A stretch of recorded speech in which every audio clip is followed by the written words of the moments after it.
আসসালামু আলাইকুম। তোমরা সবাই কেমন আছো? তো তোমাদের আজকে অষ্টম শ্রেণীর অধ্যায় ২ অনুসন্ধানী পাঠ অধ্যায় ২ শক্তি, এই অধ্যায়টা নিয়ে হচ্ছে আমরা আজকে আলোচনা করব। অধ্যায় ২ শক্তি নিয়ে।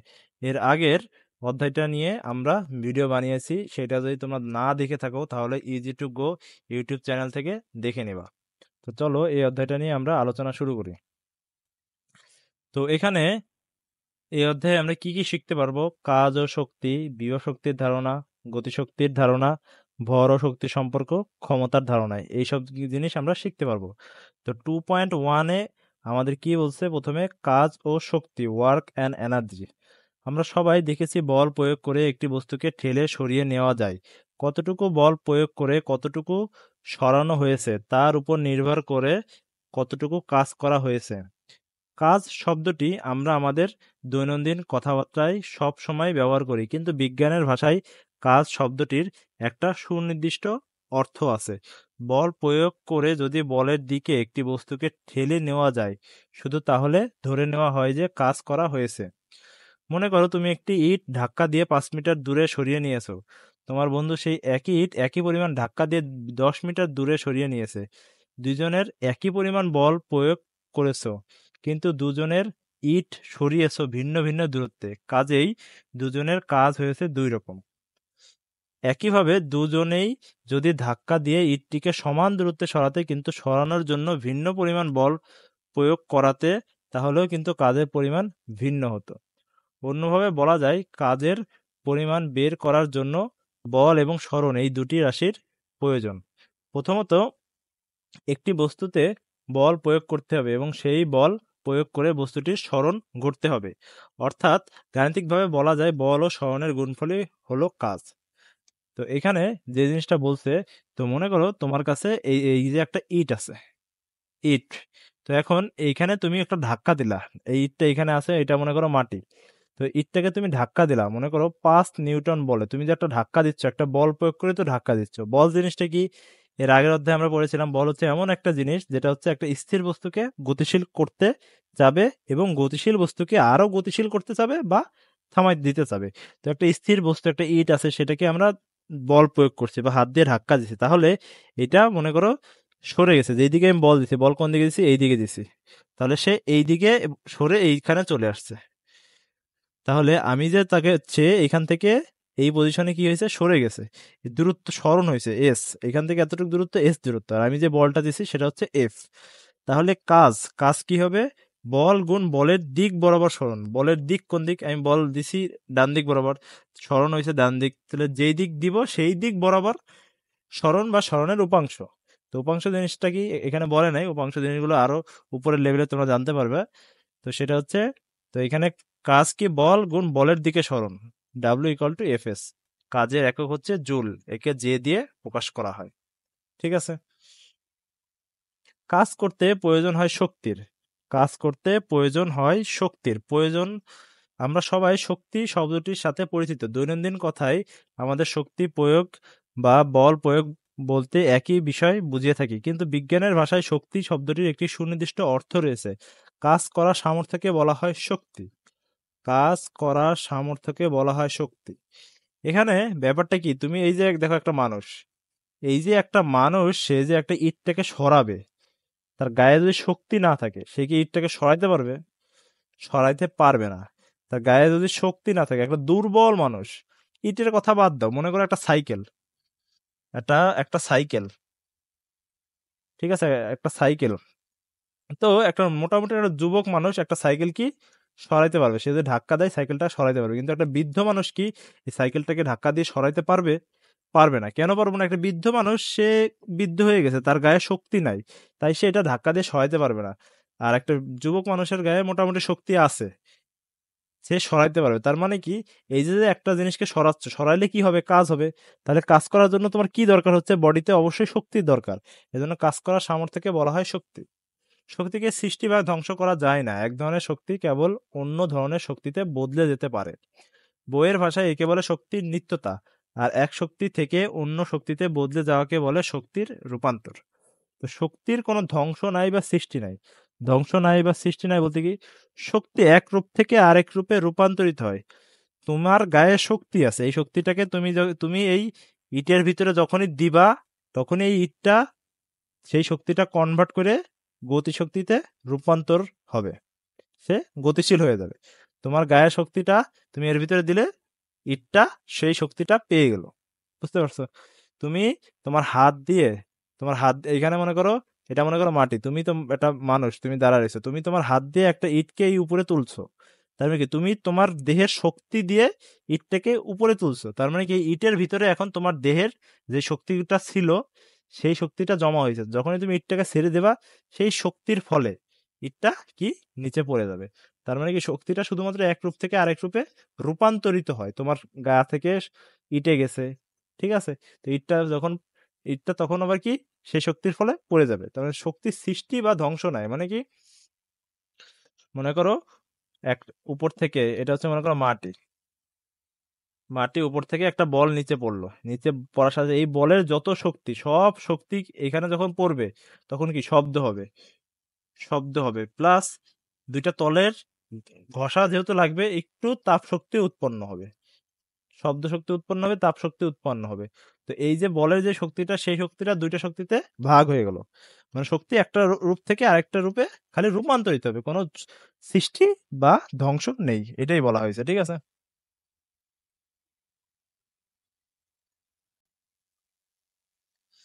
একটু আগে তোমাদের বল প্রয়োগ করে একটি ইট সরিয়ে কাজ করার কথা বলা হয়েছে। এই কাজের সামর্থ্য এসেছে তোমার হাত থেকে। উম, তোমার হাতে এই শক্তি এসেছে তোমার দেহে সঞ্চিত রাসায়নিক শক্তি থেকে। তোমার দেহে রাসায়নিক শক্তি এসেছে তোমার খাবার থেকে। খাবার হিসেবে তুমি ভাত বা রুটি খেয়ে থাকলে সেটি এসেছে ধান গাছ কিংবা গম গাছ থেকে। মাংস এলে এসেছে হাঁস, মুরগি কিংবা গরু ছাগলের মতো কোনো প্রাণী থেকে। প্রাণীরাও বড় হয়েছে ঘাস পাতা বা বিচালি খেয়ে। ঘাস পাতা কিংবা অন্যান্য গাছের শক্তি এসেছে সালোক সংশ্লেষণ প্রক্রিয়ার মাধ্যমে। সালোক সংশ্লেষণের জন্য প্রয়োজন হয় আলো, সেটি আসে সূর্য থেকে। সূর্য তার এই শক্তি পেয়ে থাকে ক্রমাগত চলমান ফিউশন নামের নিউক্লিয় বিক্রিয়া থেকে। এভাবে এক শক্তি থেকে অন্য শক্তির রূপান্তর হতেই থাকে। শক্তি যেহেতু কাজেরই পরিমাণ, তাই এর এককও জুল। এইখানে যেটা বলছে সেটা হচ্ছে এই যে যে চিত্রটা, এই যে মানুষটা যে ইটটাকে ধাক্কা দিচ্ছে, এর জন্য তার শক্তি দরকার। এই শক্তিটা সে কোথা থেকে পেল? এই শক্তিটা সে হয় মাছ মাংস খেয়ে পাইছে বা রুটি খেয়ে পাইছে। তো এই রুটিটা আবার কোথা থেকে হয়, বা এই গম ভুট্টা এগুলো কোথা থেকে হয়? ক্ষেত থেকে হয়। তো এইসব উদ্ভিদ আবার কোথা থেকে তাদের খাদ্য বানায়? সূর্য থেকে খাদ্য বানায়। তার মানে কি সূর্য থেকে এক শক্তি এসে এখানে আসে, এখান থেকে আরেক শক্তি এইখানে, এইখান থেকে আরেক শক্তি মানুষের ভিতর, আরেক শক্তি এইভাবে, মানে শক্তির আদান প্রদান ঘটে শুধুমাত্র। এক শক্তি থেকে আরেক শক্তিতে শক্তিগুলো কি রূপান্তরিত হয়। বুঝতে পারছো? সেটাই হচ্ছে এখানে বোঝানো হয়েছে। আর কাজ এবং শক্তি যেহেতু একই, তো কাজের শক্তি এককও যা, শক্তির এককও তাই, জুল। তো এখন আমরা যেটা পড়বো সেটা হচ্ছে পোটেনশিয়াল এনার্জি বা বিভব শক্তি। বিভব শক্তিটা আমরা পড়বো। আমরা ইতিমধ্যে শক্তির বিভিন্ন উদাহরণ দেখেছি। আমরা এটাও জেনেছি যে কাজ করার সামর্থ্যই হচ্ছে শক্তি। কিছু শক্তি আছে যা কাজের মাধ্যমে সঞ্চয় করে রাখা যায়। একটা ইলাস্টিক কিংবা রাবার ব্যান্ড টেনে লম্বা করে ছেড়ে দিয়ে সেটা দিয়ে কিছু ছুঁড়ে দেওয়া যায়। গুলটিতে যা করা হয়, স্প্রিং দিয়েও একই ধরনের কাজ করা যায়। তাকে টেনে লম্বা কিংবা চেপে সংকুচিত করে তার ভেতর শক্তি সঞ্চয় করে রাখা যায়। একটা স্প্রিং কিংবা রাবার ব্যান্ড নিজে নিজে লম্বা হয় না, বাইরে থেকে বল প্রয়োগ করে একে লম্বা করতে হয়। এই লম্বা করার প্রক্রিয়ায় যে কাজ করা হয় সেটি রাবার ব্যান্ড কিংবা স্প্রিং এর ভেতরে শক্তি হিসেবে জমা হয়ে থাকে। তো এখানে কি বলছে, দেখো এখানে একটা চিত্র দেওয়া আছে। ধনুকে যে বিভব শক্তি জমা থাকে সেটি তীরকে ছুড়ে দেয়। মুক্তিযুদ্ধের সময় এই দেশের মানুষ আধুনিক অস্ত্রের পাশাপাশি তীর ধনুক দিয়েও যুদ্ধ করেছিল।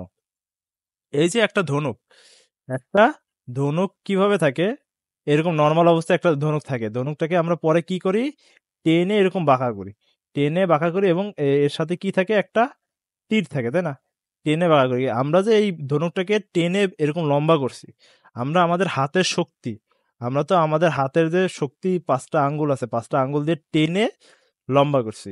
তো আমাদের হাত থেকে, বডি থেকে একটা শক্তি লস হয়েছে, লস হয়ে এটাকে আমরা টেনে বড় করছি। তো আমাদের হাতের তার মানে কি আমাদের হাত থেকে একটা শক্তি এর ভিতরে জমা হয়েছে। তারপরে যখন আমরা এই ধনুকটাকে ছেড়ে দিব, তখন কি ওই যে ধনুকে একটা শক্তি ছিল, ওই শক্তির ফলে এই তীরটা হচ্ছে কি সামনের দিকে চলে যাবে। এই যে হাত দিয়ে টেনে ধরছে, এইখানে দেখো, এখানে যদি আমি একটু বড় করে দেখাই, এইখানে দেখো হাত দিয়ে টেনে ধরছে, হাত দিয়ে এরকম নিচের দিকে টানছে বলে তো এই যে যে ধনুকের ধনুকের তীর, তাই না? এই যে এটা আছে কি নিচের দিকে বেঁকে গেছে, এই যে এটা দেখো বেঁকে গেছে, তাই না? তো এখন সে হাত দিয়ে টেনে ধরে রাখছে, হাতের শক্তি ব্যবহার করে এটাকে বাঁকাইছে। এখন যদি সে ছেড়ে দেয়, এই যে ধনুকের এই যে ধনুক, তো ধনুকের সাথে এই যে তার লাগা রয়েছে, তার ভিতরে কি শক্তি আছে, সেই শক্তির ফলে সেটা হচ্ছে কি ধনুকটা সামনের দিকে আগায় যাবে। তো এটাই বলা হয়েছে। কোনো একটা বস্তুকে ভূমি কোনো একটা বস্তুকে তুমি যদি একটা টেবিলের উপর তুলে রাখতে চাও, তবে তোমাকে সেটাকে টেনে উপরে তুলতে হবে, অর্থাৎ বস্তুটির উপর বল প্রয়োগ করে সেটিকে টেবিলের উপর তুলতে হবে। আমরা কাজের সংজ্ঞা থেকে জানি, উপরের দিকে বল প্রয়োগ করে একটি বস্তুকে যখন উপরে নেওয়া হয় তখন সেটাকে কাজ করা হয়। এই বস্তুটাকে টেবিলের উপর তোলার পর তুমি যদি সেটাকে কিনারায় এনে ছেড়ে দাও, তখন বস্তুটি নিচ থেকেই নিচে পড়ে যাবে, সেটাকে টেনে নামাতে হবে না। বস্তুটা যদি একটা স্প্রিং এর উপর পড়ে, তাহলে স্প্রিংটা চেপে ছোট হয়ে যাবে। একটু আগেই আমরা জেনেছি স্প্রিং ছোট করতে কিংবা লম্ব করতে বাইরে থেকে বল প্রয়োগ করে কাজ করতে হয়, অর্থাৎ উপর থেকে নিচে পড়ার সময় বস্তুটির মাঝে কাজ করার মতো একটি সক্ষমতা বা শক্তি সৃষ্টি হয়েছে। এই শক্তি কোথা থেকে এসেছে? শুরুতেই বস্তুটার উপরে কাজ করে যখন উপরে তোলা হয়েছিল, তখন ওই কাজটুকুই বস্তুটিতে শক্তি হিসেবে জমা হয়েছে। তো এখানে যেটা বলছে, মনে করো একটা টেবিল আছে। আচ্ছা, মনে করো একটা টেবিল আছে। আচ্ছা, এটা এখানেই আঁকাই। মনে করো একটা কি আছে, টেবিল আছে। এখন তুমি একটা বইকে নিচ থেকে এই টেবিলের উপরে উঠাইছো। নিচ থেকে যখন বইটাকে টেবিলের উপর উঠাবা, নিচ থেকে উঠাবা কিভাবে? হাত দিয়ে। তার মানে কি তোমার একটা শক্তি খরচ করা লাগছে, তুমি উঠাইতে তোমার একটু কষ্ট হবে। তাহলে তুমি হাত দিয়ে এই বইটাকে টেবিলের উপর উঠালা, তার মানে তোমার হাতের শক্তি এই বইয়ের ভিতরে চলে গেছে। এখন এই বইটাকে যখন এই টেবিলের পাশে বা কিনারা রেখে দেবা, দেখবা অটোমেটিক সেটা পড়ে যাবে। কারণ কি তুমি তো একটা শক্তি এই বইয়ের ভিতর দিয়েই দিছো, সেই শক্তির ফলে সে অটোমেটিকই পড়ে যাবে, আর তোমার শক্তি দিতে হবে না। তো সেটাই বলছে। তো এই শক্তিটা কোথা থেকে আসলে? এই যে যে বইটাকে তুমি ছেড়ে দিলা, নিচে পড়ে গেল, এই শক্তিটা সে কোথায় পেলো? তুমি যে বইটাকে যখন হাত দিয়ে উপরে তুলছিলা, সেই শক্তিটাই ওর ভিতরে জমা হয়ে আছে। ঠিক আছে? বস্তুটিকে টেবিলের কিনারায় এনে ছেড়ে দিলে সেটি অভিকর্ষ বলের কারণে নিচে এসে পড়বে। তোমরা জানো অভিকর্ষ বা মাধ্যাকর্ষণ বলের উৎস হলো পৃথিবী, সেটি সবকিছুকে নিচের দিকে আকর্ষণ করে। তাহলে আমরা কিছু কিছু উদাহরণ থেকে জানতে পারলাম যে বিশেষ বিশেষ বস্তুর উপরে বল প্রয়োগ করে কাজ করলে সেই কাজটুকু শক্তি হিসেবে জমিয়ে রাখা হয়। বিজ্ঞানের ভাষায় এই শক্তির সাধারণ নাম বিভব শক্তি। স্প্রিং এর ক্ষেত্রে এই শক্তি এসেছে বস্তুর স্থিতিস্থাপক ধর্মের বিরুদ্ধে করা কাজ থেকে, তাই এর নাম স্থিতিস্থাপক বিভব শক্তি।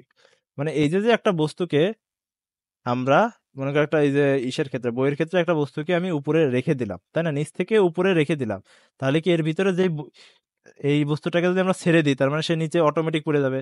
তার মানে এই যে এই বস্তুর ভিতরে যে শক্তিটা জমা হলো, সেটা হচ্ছে কি বিজ্ঞান শক্তির ভাষায় কি বলে? বিভব শক্তি। আর একটা স্প্রিং মনে করো, এই যে এরকম একটা স্প্রিং, স্প্রিংকে যদি তুমি টেনে লম্বা করো, তাহলে এইটা কোন বলের বিরুদ্ধে কাজ? এটা হচ্ছে স্থিতিস্থাপক বলের বিরুদ্ধে কাজ। মানে স্প্রিংটা তো এরকম নর্মাল অবস্থায় থাকতে চাচ্ছে, কিন্তু তুমি নর্মাল না রেখে তাকে টানতিছো, আর সে সবসময় তার নর্মাল অবস্থায় থাকতে চাচ্ছে। তার স্থিতিস্থাপক ধর্ম হচ্ছে এইদিকে, তুমি টানতিছো এইদিকে। তার ধর্মের বিরুদ্ধে যেই কাজ, সেটা হচ্ছে, সেই শক্তিটা হচ্ছে কি স্থিতিস্থাপক বিভব শক্তি। আবার টেবিলে উঠিয়ে রাখা বস্তুর মাঝে শক্তি এসেছে অভিকর্ষ বলের বিরুদ্ধে কাজ থেকে, আর এর নাম অভিকর্ষজ বিভব শক্তি। আমরা দেখতে পাচ্ছি যে কোনো কিছুকে উপরে তোলা হলে তার মাঝে বিভব শক্তি জমা হয়, কিন্তু কতটুকু বিভব শক্তি জমা হয় সেটি কি বের করা সম্ভব? সেটা খুব কঠিন নয়। বস্তুটার উপরে যেটুকু কাজ করা হয়, সেই কাজটুকুই বিভব শক্তি হিসেবে জমা হয়ে যায়। কাজের পরিমাপ কিভাবে করতে হয় এখন সেটাও আমরা জানি। যেটুকু বল প্রয়োগ করেছি তার সঙ্গে যেটুকু উপরে তুলেছি সেই দুটো গুণ দিলে কাজের পরিমাণ বের হয়ে যাবে। মানে বিভব শক্তি আমরা একটা বইকে টেবিলের উপরে উঠাইছি, তাতে কতটুকু বিভব শক্তি হয়েছে এটা আমরা বের করতে পারবো কিভাবে? কতটুকু কাজ হয়েছে এটা বের করতে পারলেই বিভব শক্তি বের হয়ে যাবে। কারণ কি কাজ আর শক্তি কি এক। তো প্রথমে বলের পরিমাণটা বের করা যাক। বস্তুর ওজন আছে বলেই সবকিছু নিচে পড়তে থাকে। কাজেই বস্তুটার যেটুকু ওজন আমাদের ঠিক সেই পরিমাণ বল উপরের দিকে প্রয়োগ করা না হলে বস্তুটাকে উপরে তোলা যাবে না। আগের শ্রেণীতে ভর সম্পর্কে আলোচনা করার সময় তোমাদের বলা হয়েছিল যে বস্তুর ভরের উপর পৃথিবীর আকর্ষণটাই হচ্ছে ওজন, অর্থাৎ যার ভর যত বেশি তার ওজনও তত বেশি। যার ভর যত বেশি তার ওজনও তত বেশি।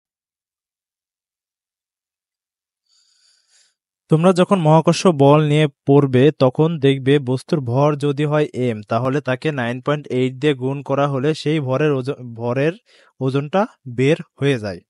শুধু তাই নয়, তোমরা দেখবে এই 9.8 সংখ্যাটি হঠাৎ করে চলে আসেনি। এই সংখ্যাটি হচ্ছে মহাকর্ষ বলের কারণে সৃষ্ট হওয়া ত্বরণ। এই ত্বরণটিকে বলে অভিকর্ষ ত্বরণ বা মাধ্যাকর্ষণজনিত ত্বরণ, এবং সংক্ষেপে এটাকে জি দিয়ে প্রকাশ করা হয়। এবারে আমরা অভিকর্ষজ বিভব শক্তিটুকু বের করে ফেলতে পারবো।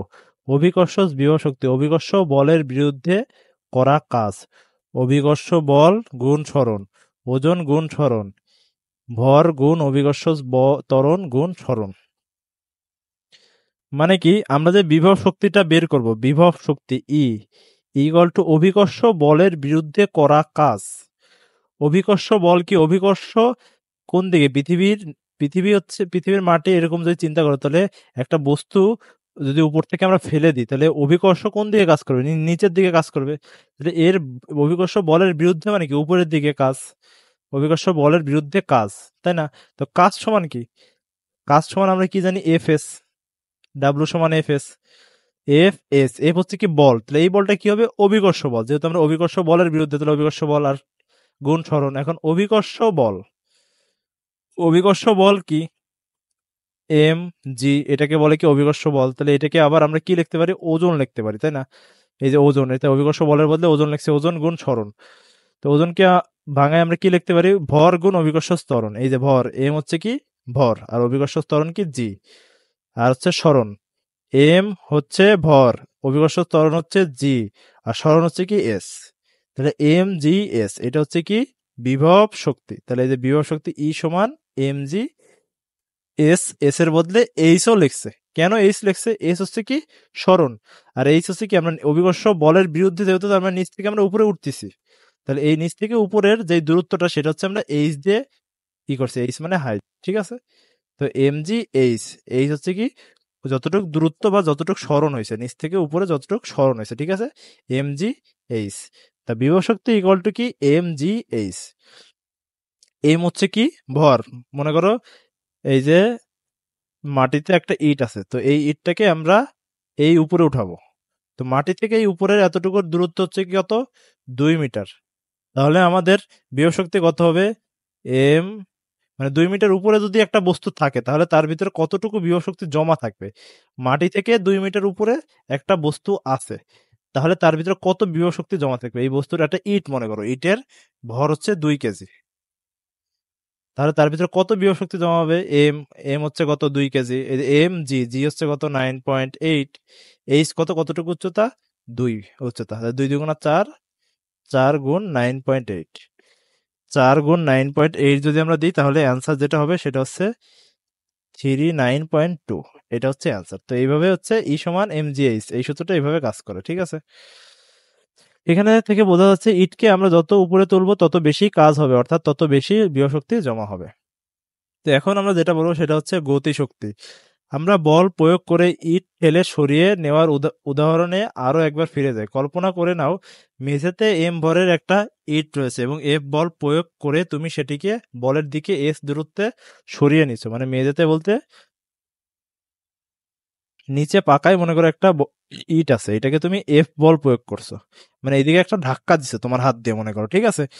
সেটার কতটুকু এস দূরত্ব সরে গেছে, এটা এখান থেকে এইখানে চলে আসছে।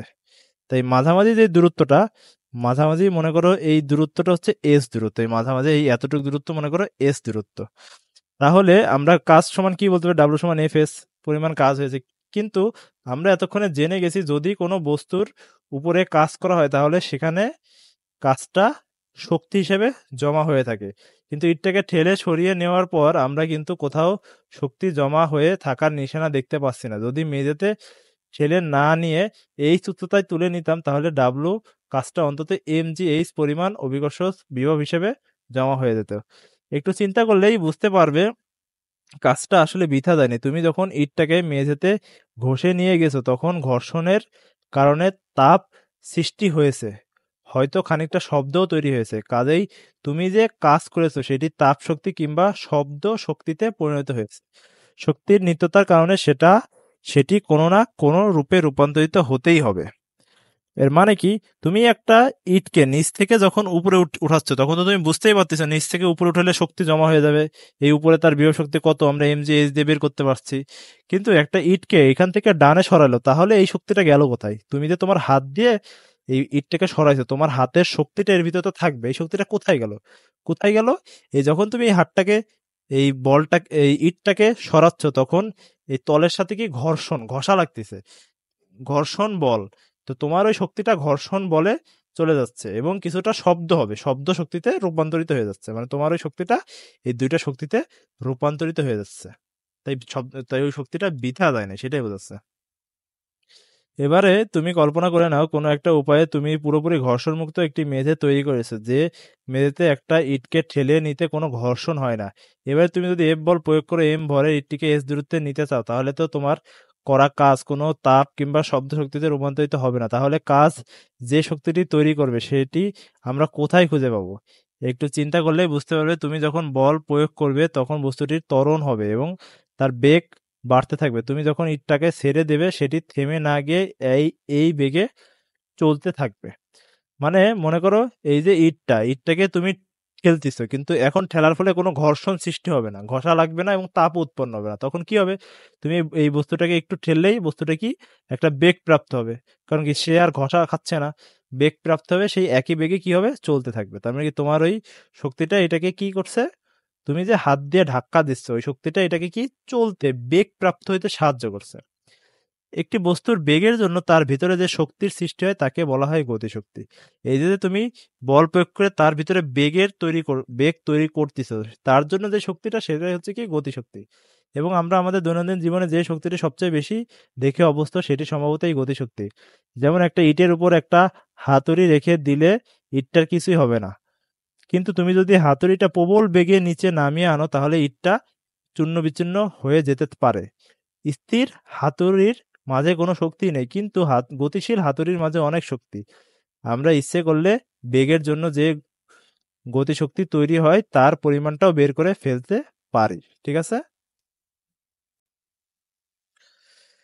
তার জন্য আমাদের জানতে হবে একটি ভরের উপর বল প্রয়োগ করা হলে তার কত ত্বরণ হয়। আমরা যখন অভিকর্ষ বিভব শক্তি বের করেছি তখন দেখেছি ওজন বা অভিকর্ষ বলের পরিমাণ হচ্ছে mg, যেখানে m হচ্ছে ভর এবং g হচ্ছে অভিকর্ষ ত্বরণ। এটি শুধু অভিকর্ষ বল কিংবা অভিকর্ষ ত্বরণের জন্য সত্যি নয়, এটি সকল বল এবং সকল ত্বরণের জন্য সত্য। কাজেই যদি m ভরের একটি বস্তুর উপরে f বল প্রয়োগ করা হয় তাহলে তার ত্বরণ a আমরা নিচের সূত্র দিয়ে বের করতে পারি, f = ma। এবারে আমরা কাজ w এর জন্য বস্তুটির ভেতরে সৃষ্ট গতিশক্তি E কত সেটা বের করতে পারি। গতিশক্তি বস্তুটির উপর করা কাজ। কাজ আর গতিশক্তি হচ্ছে এক, তাই যতটুকু গতিশক্তি ততটুকু হচ্ছে কাজ। তাহলে ই ইকুয়াল টু ডাব্লু। তাহলে এ, কাজ কি এফ এস, তাহলে E equal to F S. তো এফ এস এর জায়গা যদি আমরা এম এ বসাই তাহলে কি equal to M A S. M A S S হচ্ছে কি সরণ। তারপরে আমরা গতির একটা সমীকরণ জানি কি ভি স্কয়ার সমান U square plus two A S. তো এখান থেকে উম, যদি স্থির অবস্থায় হয় মানে একটা বস্তু স্থির আছে তখন এটাকে আমরা ধাক্কা দিচ্ছি, তখন স্থির অবস্থায় থাকা মানে কি তার আদিবেগ ইকুয়াল টু জিরো। তাহলে ভি স্কয়ার সমান U square plus two S, এটার বদলে আমরা কি লিখতে পারি ভি স্কয়ার সমান টু এ এস। কারণ কি আদিবেগকে আমরা কি দিয়ে প্রকাশ করি ইউ স্কয়ার, তাহলে ইউ স্কয়ার সমান জিরো, তাহলে ভি স্কয়ার সমান টু এ এস। তাহলে এই টু কে যদি এই পাশে ভাগ করে দিই তাহলে কি হাফ ভি স্কয়ার, এস, তাই না? তাহলে এখন এই যে এস, এস এর বদলে কি লিখতে পারি, হাফ ভি স্কয়ার। এখানে দেখো ই সমান এম এ এস, তো এই ই সমান এম এ এস, এখানে এস যদি আমরা এ এস, এস এর বদলে কি বসাবো, এইটা বসাবো, এই ফুলটুক বসাবো। তাহলে যদি বসাই হাফ, এম তো এম, হাফ, আর এই ভি স্কয়ার বসালে হাফ এম ভি স্কয়ার, ই সমান হাফ এম ভি স্কয়ার আমরা পাই। গতিশক্তির সূত্র কি, ই সমান হাফ এম ভি স্কয়ার, এই সূত্রটা পাই। গাড়ি নির্মাতারা নিয়মিতভাবে গতিশক্তির কারণে গাড়ির ক্ষয়ক্ষতি পরীক্ষা করে দেখে। এই যে একটা গাড়ি একটা দেয়ালকে ধাক্কা দিছে, তাহলে গাড়িটার কতটুকু ক্ষয়ক্ষতি হবে, ভিতরের মানুষটার কতটুকু ক্ষয়ক্ষতি হবে, এটা গাড়ির মালিকরা পরীক্ষা করে দেখে। তো এখন আমরা যেটা জানবো সেটা হচ্ছে, অর্থাৎ ডাব্লু কাজটুকু এম ভরের বস্তুর ভেতরে হাফ এম ভি স্কয়ার পরিমাণ গতিশক্তি সৃষ্টি করেছে। তোমরা দেখতে পাচ্ছ কাজ করা হলে শক্তি নষ্ট হয় না, সেটি শক্তি সৃষ্টি করে। তোমরা নিশ্চয় লক্ষ্য করেছো গতিশক্তি বেগের বর্গের উপর নির্ভর করে, অর্থাৎ বেগ যদি দ্বিগুণ হয়ে যায় তাহলে তার গতিশক্তি বেড়ে যায় 4 গুণ। বেগ দ্বিগুণ হলে গতিশক্তি 4 গুণ হয়। এর কারণ কি, সূত্র কি, সূত্র ই সমান half M V square, M V square হচ্ছে সূত্র। এখন যদি ভি ভি সমান যদি 1 হয় তাহলে গতিশক্তি কত হবে, যা আছে তাই হবে, ঠিক আছে। কিন্তু বেগ যদি দ্বিগুণ হয় তাহলে গতি, এই জায়গায় ভি এর জায়গায় কত হবে, 2 বসবে, 2 বসলে কত হবে, 2 স্কোয়ার মানে কি 2 গুণ 2 ইকুয়াল টু কত, 4। না, 1 যদি বসাইতাম তাহলে 1 হইতো, 2 বসালে কত হচ্ছে, 4 হচ্ছে, মানে দ্বিগুণ বাড়লে গতিশক্তি 4 গুণ বেড়ে যাবে, ঠিক আছে।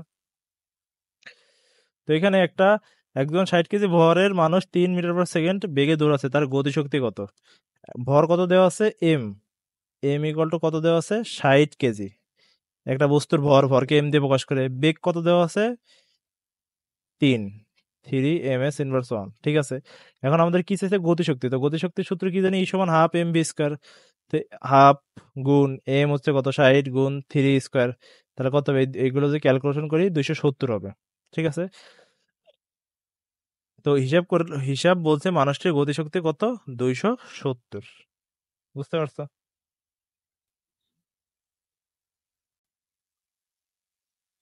আমরা এই অধ্যায়ের শুরুতেই শক্তির ধারণার সাথে শক্তির নিত্যতা নামের একটি ব্যাপার শিখেছি। শক্তির নিত্যতা নামে আমরা একটা ব্যাপার শিখেছি। অনেকভাবে শক্তির নিত্যতার সূত্র দেখানো যায়। আমরা অভিকর্ষজ বল এবং গতিশক্তির মাঝে এই নিত্যতা কিভাবে কাজ করে সেটা দেখার চেষ্টা করি। আমরা আরও কিছু চমকপ্রদ বিজ্ঞান বের করার জন্য আবার গতি বিষয়ক তৃতীয় সমীকরণ ভি স্কয়ার সমান ইউ স্কয়ার প্লাস 2as টি ব্যবহার করি। এটা হচ্ছে কি, গতির তৃতীয় সূত্র।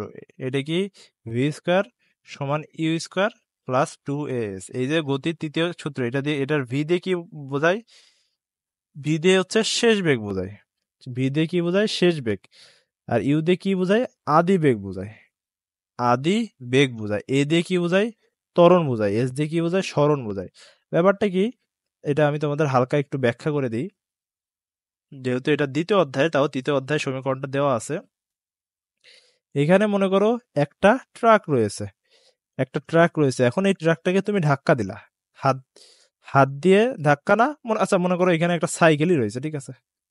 সাইকেল রয়েছে, তুমি কি করলা, ধাক্কা দিলা। ধাক্কা দিলে এইটা, সাইকেলটা যখন রয়েছে, তার মানে কি, তার একটা আদি বেগ আছে, মানে আদি অবস্থানে সাইকেলটা যে আদি অবস্থানে আছে, সেই অবস্থানে তার একটা আদি বেগ আছে, সেটাকে আমরা ইউ দিয়ে প্রকাশ করব। ধাক্কা দেওয়ার ফলে সে আস্তে আস্তে চলতেছে, চলতে চলতে মনে করো এই পর্যন্ত পথ অতিক্রম করছে। তার মানে কি, এইখানে তার একটা বেগ আছে, শেষ বেগ। তা সে এই পয়েন্টে শুরু করে এই পয়েন্টে শেষ করে, তার মানে কি সে কিছু দূরত্ব অতিক্রম করছে, সেই দূরত্ব আছে এস। এখন তার বেগ আগে একরকম ছিল, পরে একরকম ছিল, তার মানে কি বেগের হ্রাস বা বৃদ্ধি কোনো একটা হয়েছে, তাই না? তার মানে এখানে কি, তার ত্বরণ আছে অবশ্যই, তাই না? তো এই সবগুলো রাশি কোনটার সাথে কোনটা সম্পর্কিত, সেইটা হচ্ছে এই সূত্র, বি স্কয়ার সমান ইউ স্কয়ার প্লাস 2as, ঠিক আছে। মনে করো একটি এম ভরের স্থির অবস্থা থেকে, অর্থাৎ ইউ ইকুয়াল টু 0 অভিকর্ষ স্থানে এই দূরত্বে নামার পর বস্তুটির বেগ হলো ভি। অর্থাৎ এখানে এ ইকুয়াল টু জি এবং এস ইকুয়াল টু এইচ লেখা যায়, তাহলে গতির সমীকরণে এই মানগুলো বসিয়ে পাই। তো এইটা দিয়ে আমাদের কি বললো, এটা একটু দেখো।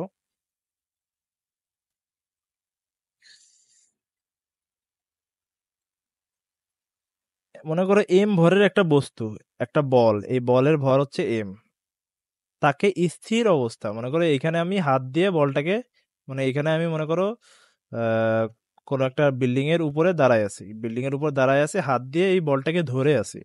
তাহলে এই বলটাকে যেহেতু আমি হাত দিয়ে ধরে আছি, তাহলে বলটা কি স্থির। এখন একটা জিনিস স্থির না গতিশীল, এই জিনিসটাও কি এক একটা জিনিসের সাপেক্ষে। এটা আমরা দ্বিতীয় অধ্যায় পড়েছি, তোমরা যারা দ্বিতীয় অধ্যায়টা পড়ো নাই, তোমরা এই চ্যানেলের ইজি টু গো ইউটিউব চ্যানেলটিকে সাবস্ক্রাইব করে দেবা এবং এই দ্বিতীয় অধ্যায়টা দেখে আসবা। তো ওইখানে বলা হয়েছে একটা বস্তু স্থির না গতিশীল সেটাও কিন্তু ভালো মতো বোঝা যায় না। কেন বোঝা যায় না? এই যে বস্তুটা আমি আমি বলতেছি, আমি একটা বিল্ডিং এর উপরে দাঁড়ায় আছি এবং একটা বস্তুকে ধরে আছে হাতে, তাই আমি বলতেছি বস্তুটা স্থির। কারণ কি আমার সাপেক্ষে বস্তুটা স্থির, কারণ কি আমার সাপেক্ষে বস্তুটা দূরে সরে যাচ্ছে না, সময়ের সাথে সাথে সে দূরে সরে যাচ্ছে না, তাই স্থির, তাই না? কিন্তু এই বস্তুটা কি আসলে স্থির? স্থির না। কেন স্থির নাই? পৃথিবীটা ঘুরতেছে, বস্তুটা কোথায় আছে, আমি কোথায় আছি, পৃথিবীতে, পৃথিবীটা ঘুরতেছে। তো সেই হিসাবে কোনো বস্তুই আসলে স্থির না, তাও আমরা যে কোনো একটা সাপেক্ষ হিসেবে বস্তুটাকে স্থির ধরে নিলাম, ঠিক আছে? এখন স্থির ধরে নিলাম, এখন এই স্থির যদি ধরে নিই তাহলে তার আদি বেগ, আদি বেগ বলতে কি আদি অবস্থান, আদি অবস্থানে বস্তুটা স্থির ছিল। তাহলে বস্তুটা যদি স্থির থাকে তাহলে কি তার কোনো বেগ আছে? সে সময়ের সাথে সাথে কি দূরত্ব অতিক্রম করতেছে? না, তাহলে তার আদি বেগ ইকুয়াল টু কত? 0। এখন কি অভিকর্ষের টানে এইচ দূরত্বে নামার পর বস্তুটির বেগ হলো ভি। অভিকর্ষ টানে মানে এখান থেকে যদি আমি ছেড়ে দিই তাহলে কি সে নিচে পড়তে থাকবে। সে নিচে মনে করো এতটুক দূরত্ব অতিক্রম করলো, এতটুক দূরত্বকে আমরা এইচ লিখছি, এতটুক দূরত্ব অতিক্রম করলো। দূরত্বকে আমরা কি দিয়ে প্রকাশ করছি? এইচ। কতটুকু? এইচ এর মান কত? এইচ কি 10 হবে না 20 হবে না 30 হবে? মানে কত দূরত্ব অতিক্রম করছে, 10 মিটার 20 মিটার না কত, সেটা আমরা জানি না।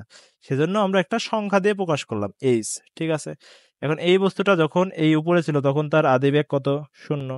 এইচ উচ্চতা নামার পর এইখানে তার একটা বেগ আছে, এখানে সে অবশ্যই একটা বেগ প্রাপ্ত হয়েছে, কারণ কি সেই বেগের ফলে কিন্তু সে নিচে নামছে। তো এইখানে যে বেগটা, সেই বেগটা হচ্ছে আমরা ভি দিয়ে প্রকাশ করব, কারণ এখানের যে বেগটা এই এতটুক কেসের জন্য, এটা হচ্ছে আদি পয়েন্ট, আদি পয়েন্ট এ ধরলাম, এটা হচ্ছে শেষ পয়েন্ট বি ধরলাম।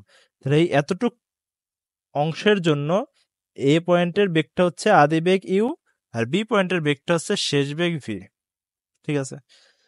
এবং এই যে দূরত্ব, সেই দূরত্বকে আমরা এইচ লিখতে পারি। এবং এইখানের যে ত্বরণ, এই বস্তুটা উপর থেকে নিচে পড়তেছে, এখানে তো তার একটা ত্বরণ আছে, এই ত্বরণটাকে আমরা এ ইকুয়াল টু জি ধরলাম। কেন জি ধরলাম? মুক্তভাবে পড়ন্ত বস্তুর ক্ষেত্রে অভিকর্ষ টান জি কাজ করে, তার যে ত্বরণ সেটা হচ্ছে জি এর সমান হয়।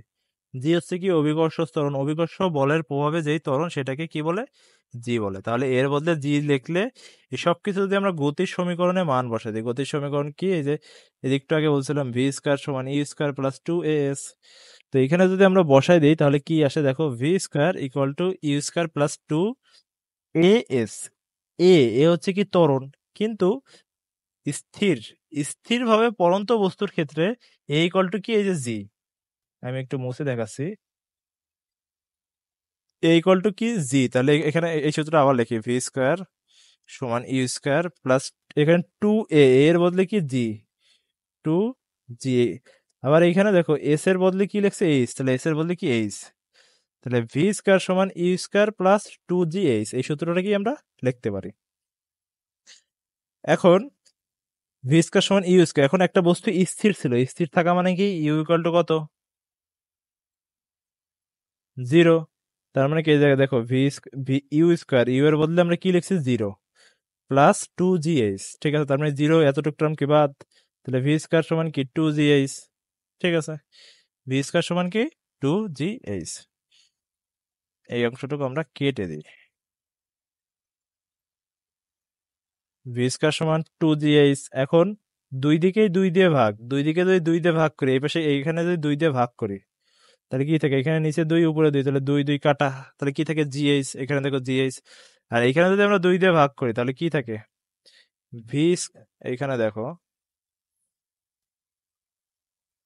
ভি স্কয়ার বাই 2, এটাকে এটাকে আমরা কি লিখতে পারি? হাফ গুণ ভি স্কয়ার লিখতে পারি, ঠিক আছে? কারণ এই ভি স্কয়ার এই উপরেই আছে, তো সেটাকে হাফ ভি স্কয়ার লিখছে, half V square equal two GH লিখছে। এখন দুই পাশে এম দিয়ে গুণ করছে, দুই পাশে যদি আমরা এম দিয়ে গুণ করি তাহলে কি হয় দেখো, হাফ এম বি স্কোয়ার সমান M G H, half M B square সমান এম জি এইচ। এখন এম জি এইচ আমরা এটা কি প্রমাণ করেছিলাম, এম জি এইচ আমরা হচ্ছে বিভব শক্তি প্রমাণ করেছিলাম, মানে এম জি এইচ হচ্ছে বিভব শক্তির রাশিমালা, আর হাফ এম বি স্কোয়ার এটা হচ্ছে কি গতিশক্তির রাশিমালা। হাফ এম বি স্কোয়ার কি, হাফ এম বি স্কোয়ার গতিশক্তির রাশিমালা। এটা কোথা থেকে আসলো দেখো, এই যে উপরে যখন আমরা পড়ছিলাম প্রথমে আমরা বিভব শক্তি পড়ছি, কোথায় গেল, এই যে গতিশক্তির আগে বিভব শক্তি পড়ছি।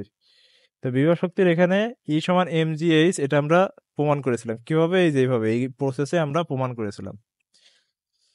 অভিকর্ষ বিভব শক্তি কি, অভিকর্ষ বলের বিরুদ্ধে কাজ, তার অভিকর্ষ বল গুণ সরণ, অভিকর্ষ বল ওজন, ওজনকে আবার ভাঙায় লিখলে ভর গুণ অভিকর্ষ ত্বরণ গুণ সরণ। তো ভরকে আমরা এম দিয়ে প্রকাশ করতে পারি, অভিকর্ষ ত্বরণ এটা হচ্ছে কি জি দিয়ে প্রকাশ করে, এবং সরণ যেহেতু উপর থেকে নিচে সরণ হচ্ছে সেজন্য আমরা এটাকে এইচ দিয়ে প্রকাশ করতে পারি। এইচ দিয়ে প্রকাশ করলে এম জি এইচ এটা কি বিভব শক্তি। তো এখান থেকে আমরা বিভব শক্তির সূত্রটা পাইছিলাম। তো তারপরে আমরা গতিশক্তির সূত্রটা পাইছিলাম, দেখো এই যে গতিশক্তির সূত্র, গতিশক্তি সমান কাজ, কাজ আর গতিশক্তি সেম, তাহলে কাজ হচ্ছে কি এফ এস, এফ সমান আবার কি আমরা এম এ বসাইছিলাম এম এ এস, ই সমান কি এম এ এস। তো এখানে আবার আমরা যে ভি স্কয়ার সমান U square plus two A S, এইখানের থেকে আদিবেগ যদি শূন্য হয় তাহলে ভি স্কয়ার সমান টু এ এস, তারপরে এই টুটাকে এই পাশে ভাগ করে দিয়েছিলাম, তাহলে এ এস সমান এত।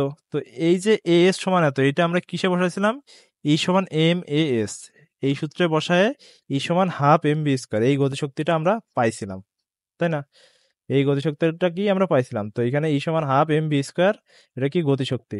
তো এখানে এসে আমরা কি দেখলাম,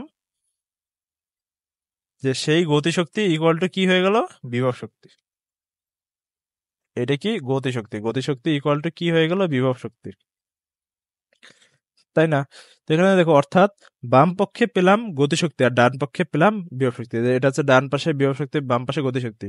সমীকরণটি আরো জানাচ্ছে যে যেটুকু বিভব শক্তি খরচ হয়েছে ঠিক সেটুকুই গতিশক্তি অর্জন হয়েছে, এটি শক্তির নিত্যতা। তার মানে কি, যেহেতু বিভব শক্তি আর গতিশক্তি সমান, তার মানে কি যতটুকু বিভব শক্তি জমা হবে একটা বস্তুর ভিতর ততটুকুই সেটা কি গতিশক্তি প্রাপ্ত হবে। তার মানে কি কোনো শক্তির নষ্ট হচ্ছে না, সৃষ্টি হচ্ছে না, শুধুমাত্র এক শক্তি থেকে আরেক শক্তিতে রূপান্তরিত হচ্ছে। যতটুকুই বিভব শক্তি সেটাই ততটুকুই গতিশক্তিতে রূপান্তরিত হতে পারবে। এটাই হচ্ছে আমাদের বোঝানো হয়েছে, এটাই হচ্ছে শক্তির নিত্যতা। ঠিক আছে, আশা করি তোমরা বুঝতে পারছো। আর তোমরা যারা যারা এই চ্যানেলটিকে এখনো সাবস্ক্রাইব করোনি, এই চ্যানেলটিকে অবশ্যই সাবস্ক্রাইব করে রাখবা, ইজি টু গো ইউটিউব চ্যানেলটিকে। ঠিক আছে, তো এখন আমরা যেটা পড়বো সেটা হচ্ছে ভর ও শক্তির সম্পর্ক। ভর ও শক্তির সম্পর্ক এটা হচ্ছে কি 2.4। পৃথিবীর সকল শক্তির উৎস হচ্ছে সূর্য। এটি প্রায় 5 বিলিয়ন বছর থেকে আমাদের সৌরজগতে আলো, তাপ এবং কখনো কখনো শক্তিশালী আয়ন কণা বিকিরণ করে এসেছে, আর এবং আরো 5 বিলিয়ন বছর এভাবে শক্তি বিকিরণ করে যাবে। এই শক্তির উৎস যদি রাসায়নিক বিক্রিয়া হতো তাহলে বহু আগেই সূর্যের সব জ্বালানি ফুরিয়ে যেত। কিন্তু সূর্যের শক্তির উৎস হচ্ছে নিউক্লিয়ার বিক্রিয়া, যে কারণে এত দীর্ঘ সময় আমরা সূর্য থেকে এই বিপুল পরিমাণ শক্তি পেয়ে আসছি এবং ভবিষ্যতেও শক্তি পেতে থাকব। এখন এখানে যে লাইনটা বলছে দেখো, যে পৃথিবীর সকল শক্তির উৎস হচ্ছে কি সূর্য। ঠিক আছে, কেন এই এই যে এই লাইনটা যে বলছে এর সাথে একটা চিত্র দেওয়া আছে, এই চিত্রটা এখানে নাই, এই চিত্রটা কোথায় দেওয়া আছে দেখো, পৃথিবীর যে সকল শক্তির, এই যে দেখো এখানে এই যে অধ্যায়ের প্রথম দিকেই পড়াছিলাম যে শক্তির ক্রম রূপান্তর, পৃথিবীর সকল শক্তির উৎস যে সূর্য, এটা এখানেও কিন্তু দেখানো হয়েছে। কারণ কি, এই যে দেখো একটা মানুষ একটা ইটকে ধাক্কা দিচ্ছে, তাহলে মানুষের ভিতরে অবশ্যই শক্তি না থাকলে তো সে ধাক্কা দিতে পারবে না, একটা বৃদ্ধ মানুষ তো ভারী কাজ করতে পারে না, তাই না। তাহলে এই মানুষের ভিতরে শক্তিটা কোথা থেকে আসছে, সে মাছ মাংস খাইছে অথবা গরু ছাগল খাইছে, তাই না। তো এই গরু ছাগলের ভিতরে শক্তি আসছে কোথা থেকে, সে কি খাইছে, ঘাস খাইছে। এই যে যে ঘাসটা কিভাবে জন্মাইলো, ঘাসটা যে জন্মাইলো, এই যে মাটিতে যে ফসল জন্মায় বা ঘাস পাতা এইসব যে জন্মায়, এইসব কিভাবে জন্মায়, এরা করে কি সূর্য থেকে সালেক সংশ্লেষণ প্রক্রিয়ার মাধ্যমে খাদ্য তৈরি করে। তাই না? তো সেখান থেকে ছাগল বা প্রাণী খায়, সেখান থেকে মানুষ খেয়ে শক্তিটা পায়। তার মানে এখান থেকে মূল উৎস কোথায় আসলো? সূর্য। মূল উৎস কোথায় আসলো? সূর্য। এখন তুমি যদি এটা তো মাছ-মাংস, মাছ-মাংস বাদেও অন্যান্য অনেক ধরনের জিনিস পাওয়া যায় যেগুলো মানুষ খায়। তো সেইগুলো আবার কোথা থেকে আসলো? সেগুলোর মূল উৎস কি সূর্য? দেখো, এই যে সূর্য, সূর্য থেকে আরেকটা ধাপ দেখো, সূর্য থেকে এই যে গম, ঠিক আছে? গম, গম হইছে। সেই গম থেকে আমরা কি পাউরুটি বা আটা বা এইসব আমরা কি বানাই। তো সেইগুলো আবার কি মানুষ খায়, তাই না? সেইগুলো খায়, তার মানে কি এই মানুষ এই শক্তিগুলো কোথা থেকে পায়? এই যে রুটি থেকে পায়। তো এই রুটিগুলো কোথা থেকে আসে? এই যে গম থেকে আসে। তো এই গমটা আবার, গম তো কি একটা গাছ, এই গাছটা কি সূর্যের আলোকে কাজে লাগিয়ে তারা কি খাদ্য তৈরি করে। তো এখান থেকেও সকল উৎসের, তো সু- সকল শক্তির উৎস কি বোঝা যাচ্ছে? সূর্য। এই চিত্রটা কিন্তু এখানেও দেওয়া আছে, ঠিক আছে? তো সকল, কই গেল, সকল শক্তির উৎস হচ্ছে কি সূর্য। তো এই সূর্য অনেক বছর ধরেই এইটা দিচ্ছে। এটা কিভাবে দিচ্ছে? এটা হচ্ছে নিউক্লিয়ার বিক্রিয়ার মাধ্যমে এইটা দিয়ে আসতেছে। সাধারণভাবে 1 গ্রাম কয়লা পোড়ালে রাসায়নিক শক্তি পাওয়া যায় আনুমানিক 3000 জুল। তার অনেকখানি আবার বিভিন্নভাবে নষ্ট হয়ে যায়। সেই তুলনায় 1 গ্রাম পদার্থ থেকে নিউক্লিয় শক্তি আসে 9 এর পরে হচ্ছে 13টা শূন্য, এত জুল। তা কার তার কারণ নিউক্লিয় শক্তি আসে আইনস্টাইনের অতি বিখ্যাত E = mc² এই সমীকরণ দিয়ে। এখানে ই হলো গিয়ে শক্তি, এম হলো ভর, আর সি হলো আলোর বেগ। এই সহজ সমীকরণে সি সবচেয়ে বড় ভূমিকা রাখে, কারণ এর মান একক, দশক, শতক, হাজার, অযুত, লক্ষ, নিযুত, কোটি। একক, দশক, শতক, হাজার, অযুত, লক্ষ, নিযুত, কোটি। 30 কোটি মিটার পার সেকেন্ড। আর বর্গ করলে সেটি গিয়ে দাঁড়ায় অনেকে, নয়ের পরে হচ্ছে 16টা, যা মোটেই ছেলে খেলা নাই। রূপপুরে দেশের প্রথম নিউক্লিয়ার বিদ্যুৎ কেন্দ্রে বিদ্যুৎ উৎপাদনের মূল শক্তি আসবে E = mc² থেকে। মানে কি 1 গ্রাম যদি কয়লা পোড়াও, ঠিক আছে, কয়লা থেকে কতটুক শক্তি আসে? খুবই কম, 3000 জুল পরিমাণ শক্তি আসে। এখন এই যে 3000 জুল পরিমাণ শক্তি আসতেছে, এই শক্তিটা খুব কম এবং এই শক্তির অনেক কিছু আবার নষ্ট হয়ে যায়। কিন্তু 1 গ্রাম কয়লা পোড়ালে যতটুক, তার থেকে 1 গ্রাম যদি নিউক্লিয়ার শক্তি আসে, তাহলে শক্তিটা দেখো কত গুণ। কোথায় 3000 আর কোথায় আছে যে দেখো 9 এর পরে 13টা শূন্য, কত গুণ। তার মানে আমরা কি বুঝতে পারছি? কয়লা থেকে এটা কি খুব, এটা খুব অনেক বেশি, তাই না? তো এই সূত্রটা, এটা কোথা থেকে আসতিছে? এটা হচ্ছে E = mc²। মানে এটা কোথা থেকে আসতিছে না, এটা মানে কিভাবে নির্ণয় করা যায়? E = mc², এইটা দিয়ে হচ্ছে নির্ণয় করা যায়। ভরকে শক্তিতে রূপান্তর করা হলে E = mc² হিসেবে অচিন্তনীয় পরিমাণ শক্তি পাওয়া যায়। কথাটি সত্যি, কিন্তু তাই কাজটি খুব সহজ নয়, কিংবা যে কোনো ভরকেই যখন খুশি শক্তিতে রূপান্তরিত করা যায় না। এর প্রযুক্তিটা অনেক কঠিন এবং শুধু অল্প কিছু বিশেষ মৌলিক পদার্থ থেকে নিউক্লিয়ার বিক্রিয়ার মাধ্যমে এখন পর্যন্ত এই শক্তি বের করে আনা সম্ভব হয়েছে। ফিশনের সময় বড় নিউক্লিয়াস ভেঙে ছোট নিউক্লিয়াসে তৈরি হয়, আর ফিউশনে ছোট ছোট নিউক্লিয়াস যুক্ত হয়ে বড় নিউক্লিয়াসে তৈরি হয়। তো নিউক্লিয়ার বিক্রিয়া হচ্ছে দুই প্রকার, একটা হচ্ছে ফিশন আর একটা হচ্ছে ফিউশন। তো ফিশন বিক্রিয়া কি একটা বড় নিউক্লিয়াস, এই যে U-235 মানে এর পারমাণবিক সংখ্যা, এই যে একটা বড়, মানে একটা বড় পদার্থ আর কি, ঠিক আছে?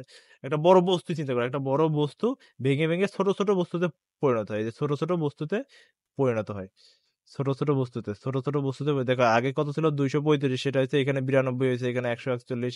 ছোট ছোট বস্তুতে পরিণত হয়। তো নিউ এই বিক্রিয়াটাকে বলা হয় ফিশন বিক্রিয়া, ঠিক আছে? যে বড় বস্তু থেকে ছোট, বড় থেকে ছোট, এই যে বড় থেকে ছোট, এটা হচ্ছে ফিশন। আর ফিউশন হচ্ছে কি ছোট ছোট মিলে বড়, এই যে ছোট ছোট মিলে বড়, এই যে ছোট, এই যে একটা ছোট, এই যে ছোট, এই ছোট ছোট মিলে বড় একটা তৈরি হয়। তো যখন এরকম তৈরি হয়, তার ভিতরে কিছু শক্তি নির্গত হয়, ঠিক আছে? তো সেটাই বলছে।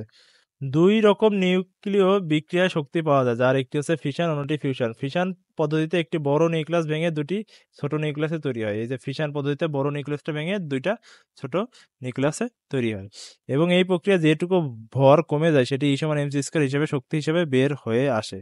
আমাদের রূপপুর নিউক্লিয়ার বিদ্যুৎ কেন্দ্রে এই প্রক্রিয়ায় শক্তি সৃষ্টি করা হবে।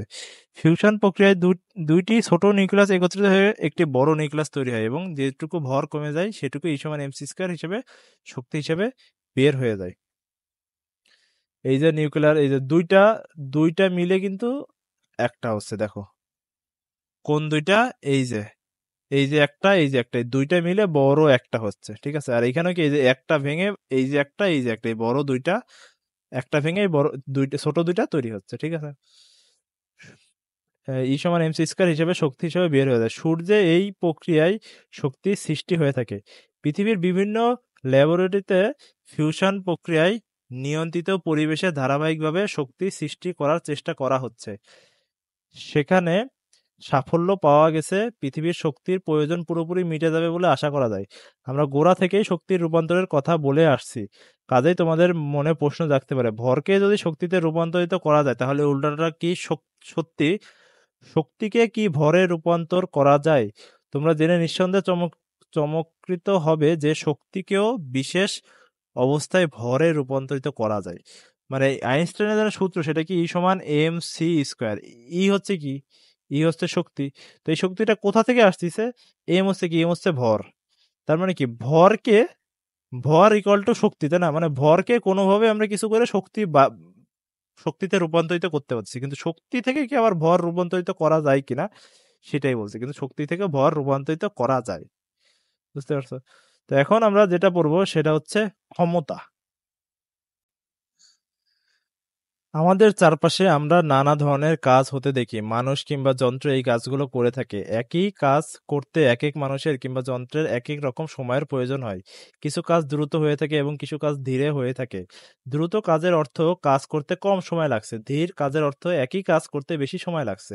এর উল্টোটাও সত্যি, একই সময়ে কতটুকু কাজ হলো সেটিও পরিমাপ করে কাজ করার দক্ষতা সম্পর্কে ধারণা করা যায়। বিজ্ঞানের ভাষায় এজন্য কাজ করার ক্ষমতা পরিমাপ করার জন্য ক্ষমতা নামে একটি রাশি ব্যবহার করা হয়। মোট কাজকে মোট সময় দিয়ে ভাগ করলেই ক্ষমতা পাওয়া যায়। কাজের পরিমাণই যেহেতু শক্তি, তাই শক্তি দিয়েও কাজ মাপা যায়। একক সময়ে পাওয়া শক্তির পরিমাণই হচ্ছে ক্ষমতা। তো ক্ষমতা হচ্ছে কি? ক্ষমতা হচ্ছে কাজ বাই সময়, অথবা ক্ষমতা হচ্ছে শক্তি বাই সময়। ক্ষমতা পি, ক্ষমতাকে আমরা পি দিয়ে প্রকাশ করতে পারি। P equal to W by T. W হচ্ছে কি কাজ, কাজ সমান কি আমরা জানি এফ এফ এস। আর টি হচ্ছে কি সময়। মানে কি একটা সিঁড়ি বেয়ে, মনে করো সিঁড়ি বেয়ে একটা লোক, আহ, হ্যাঁ সিঁড়ি বেয়ে, সিঁড়ি বেয়ে একটা লোক, এটা মাটি, সিঁড়ি বেয়ে একটা লোক এইখান থেকে এই উপরে উঠতে মাথায় 50 কেজির একটা বস্তা নিয়ে এখান থেকে উপরে উঠতে তার 10 সেকেন্ড সময় লাগতেছে, তাই না? তার তাহলে তাহলে তার কাজ কত হবে, সেই কাজটা করতে তার কত সময় লাগবে, ঠিক আছে? সেই জিনিসগুলো দিয়ে আমরা কি করতে পারি? ক্ষমতা বের করতে পারি। তার মানে সে 50 কেজির একটা জিনিস নিয়ে উঠতে, সিঁড়ি বেয়ে উঠতে তার 10 সেকেন্ড সময় লাগছে। তো একই কাজ করতে আরেকজনের যদি 20 সেকেন্ড সময় লাগে, তার বেশি সময় লাগে, তাহলে কি তার ক্ষমতা কম, তাই না? একটা যুবক মানুষ এই সিঁড়ি বেয়ে উঠতে তার যদি তার কম সময় লাগবে, মনে করো 10 সেকেন্ড লাগলো। একটা বৃদ্ধ মানুষ উঠতে তার 20 সেকেন্ড সময় লাগলো, তার মানে কি তার ক্ষমতা কম, সময় বেশি লাগবে অবশ্যই, কারণ সে দুর্বল, তাই না? তো সেরকম আর কি। তো ক্ষমতা ইকুয়াল টু কি? কাজ বাই সময়। আর কাজ, কাজ আর শক্তি তো এক, তাই কাজের বদলে এখানে আমরা শক্তিও লিখতে পারি। ক্ষমতার একক ওয়াট, যাকে ডাব্লু দিয়ে প্রকাশ করা হয়। বৈদ্যুতিক বাতিতে তোমরা নিশ্চয়ই 15 ওয়াট কিংবা 30 ওয়াট ইত্যাদি লেখা দেখেছো। আমরা এই অধ্যায়ের শুরুতে বিভিন্ন শক্তির রূপান্তরের কথা জেনেছি। একটি বাতিকে 15 ওয়াট লেখার অর্থ বাতিটি প্রতি সেকেন্ডে 15 জুল বিদ্যুৎ শক্তি গ্রহণ করে তা থেকে আলোক শক্তি দেবে। মানে একটা বাতিতে 15 ওয়াট লেখা মানে কি, সে প্রতি সেকেন্ডে 15 জুল বিদ্যুৎ গ্রহণ করবে, এবং সেটাকে কি আলো দিবে। বাল্বের কাজ কি আলো দেওয়া, এবং কিছুটা তাপ হিসেবে শক্তি লস হয়ে যায়, ঠিক আছে? কারণ বাল্ব জ্বালানোর উদ্দেশ্য আমাদের আলো দেওয়া, তাপ পাওয়া না, ঠিক আছে? ওই 60 ওয়াটের ফিলামেন্ট লাইট বাল্ব যে পরিমাণ আলো দেয়, 15 ওয়াটের টিউব লাইট কিংবা 60 ওয়াটের এলইডি লাইট বাল্ব প্রায় সেম, কাছাকাছি পরিমাণ আলো দেয়। মানে এ যতটুকু আলো দেয় এটাও সেম পরিমাণই আলো দেয়। এখন হচ্ছে বৈদ্যুতিক বাতিকে আলোক শক্তির পাশাপাশি কিছু পরিমাণ শক্তি তাপ হিসেবে অপচয়, এই যে তাপ হিসেবে অপচয় বললাম, যে লাল এক ধরনের বাতি আছে, লাল লাইট আর কি, ঠিক আছে? ব্যাডমিন্টন খেলার সময় আগে বেশি ইউজ করা হতো। লাল লাইটে দেখবা যদি হাত দাও খুব গরম অনুভূতি হবে, বা এইসব লাইটেও যদি হাত দাও, এখানে যদি হাত দাও খুব গরম অনুভূতি হবে। তার মানে কি, এটা কি এখান থেকে বিদ্যুৎ নিচ্ছে, বিদ্যুৎ নেওয়ার পর সে আলো দিচ্ছে প্লাস একটু গরম হচ্ছে, কিন্তু এই গরমটা কি আমরা চাই? চাই না। এই হিটটা তো আমরা চাই না, কিন্তু এটা কিছু হিসেবে লস হয়ে যায়। ফিলামেন্টের বৈদ্যুতিক বাতির তুলনায় টিউব লাইটে কম তাপ শক্তির অপচয় হয় এবং এলইডি বৈদ্যুতিক বাতিতেও তার চাইতেও কম তাপ শক্তির অপচয় হয়। মানে এই যে ফিলামেন্ট এইসবের চেয়ে এইসবে তাপ শক্তি কম অপচয়, এবং এইটাতেও সেই একই তাপ শক্তি কম অপচয়। এর জন্য এখন আস্তে আস্তে সবাই এইসব বাল্ব বেশি ইউজ করে। আগে এইসব বাল্ব খুব বেশি ইউজ করতো, এখন আস্তে আস্তে এইসব বাল্ব খুব বেশি ইউজ করে। ঠিক আছে, তো এই ছিল আজকের অধ্যায়ের পড়াশোনা। এর পরে যে অধ্যায়টা আছে সেটা হচ্ছে অধ্যায় ৩, পরমাণুর গঠন। তো এই ছিল অধ্যায় ২। তো তোমাদের এই অধ্যায়টা ভিডিও কেমন লাগছে তোমরা কমেন্ট করে জানাবা, আর তোমরা ইজি টু গো ইউটিউব চ্যানেলটিকে অবশ্যই সাবস্ক্রাইব করে দেবা। তো তোমরা সবাই ভালো থাকো এবং পরবর্তী ভিডিও দেখার জন্য তোমাদের আমন্ত্রণ রইল। আসসালামু আলাইকুম।